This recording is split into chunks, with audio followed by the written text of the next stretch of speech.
Hello everyone, welcome back. Here is Van Amsen. Today we are going to tackle a very interesting problem from LeetCode, problem number 724, find pivot index. So this problem is a great opportunity to master the prefix sum technique, a fundamental concept in dynamic programming. So let's get started. Before we dive into the code, let's break down the problem. We are given an array of integers and we need to find the pivot index.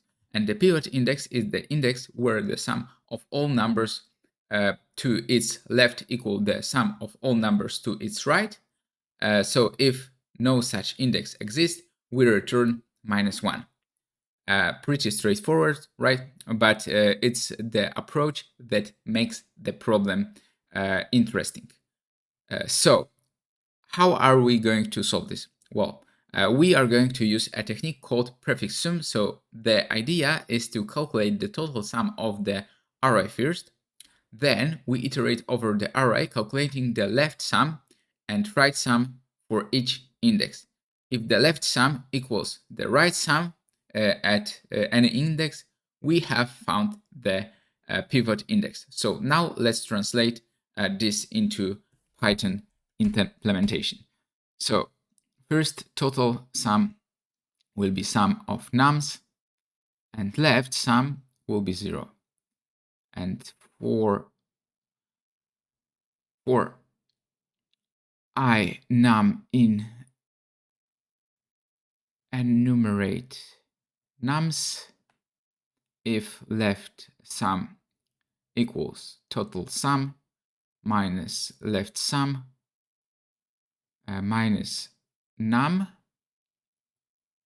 return I. Left sum plus num and return -1 otherwise. So let's run our code to see if it's working for given test case of 17365 6. So it's working. So the pivot index is 3. So it's outputted correctly. So the left sum and right sum both are 11. So yeah, all good. And so first, what we did, we calculate the total sum of the array. So then we initialize a variable left sum to 0, and this will hold the sum of the elements to the left of the current index. And as we iterate through the array, so next we start our loop. So for each number in the array, we check if the left sum equals the total sum minus the left sum and the current number. So if they are equal, we have found our pivot index and both left and right are equal. So if we complete the loop without finding a pivot index, we return -1. And there we have it. That's our Python solution for the problem. But wait, there is more.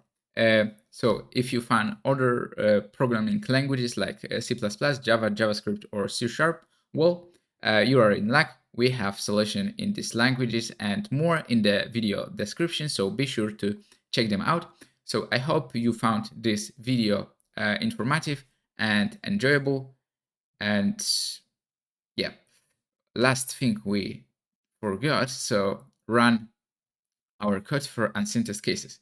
So it's first run, as you can see, and our implementation beat 99.93% of runtime, so it's really efficient, and also 75% with respect to memory. So remember, it's not just about finding the solution, it's about understanding the principle and techniques that drive it, and that's how you truly grow as a coder. So if you have any question or thoughts about the problem, the solution, or coding in general, drop them in the comment section below, and I would love to hear from you and continue with answers. So don't forget to hit the like button if you found this video useful, and subscribe to stay updated with more coding tutorials, challenges, and much more.